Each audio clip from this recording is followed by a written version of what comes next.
Plus violent que le Far West, les pistes cyclables de Manhattan.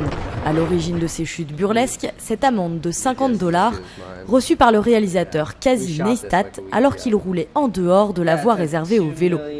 Résultat, 3 millions de vues en une semaine et un coup de projecteur sur le sujet qui fait débat dans les rues de New York. La ville essaie d'être plus accueillante pour les vélos, mais je pense qu'ils s'y prennent mal pour renforcer la sécurité des pistes cyclables.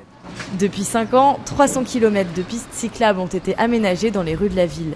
Mais collées aux voitures, elles restent un espace encore difficile à partager. Vous savez que vous bloquez la piste cyclable en vous garant là? Les voitures nous rentrent dedans parfois. J'ai été renversé déjà 2 fois. Ils sont fous, ils prennent la rue en sens inverse. Difficile d'imposer le vélo auprès de 8 millions d'habitants habitués à l'automobile. Le taux d'accident est toujours plus élevé à New York qu'à Paris, Londres ou Tokyo. Ce conseiller municipal envisage même un coup de frein en supprimant certaines pistes cyclables. Les cyclistes ne respectent pas les règles qui ont été mises en place pour eux. Et ils provoquent de la peur et de l'anxiété chez les piétons et les automobilistes. Nous recevons des plaintes à ce sujet. La petite reine fait malgré tout son chemin. Les cyclistes sont aujourd'hui 2 fois plus nombreux à New York qu'il y a 5 ans, pour le plus grand bonheur des associations de militants.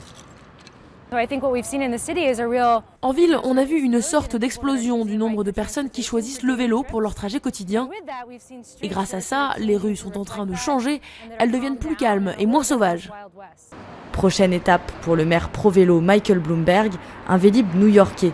Mais changer les habitudes des habitants prend du temps, il lui faudra sans doute encore quelques années.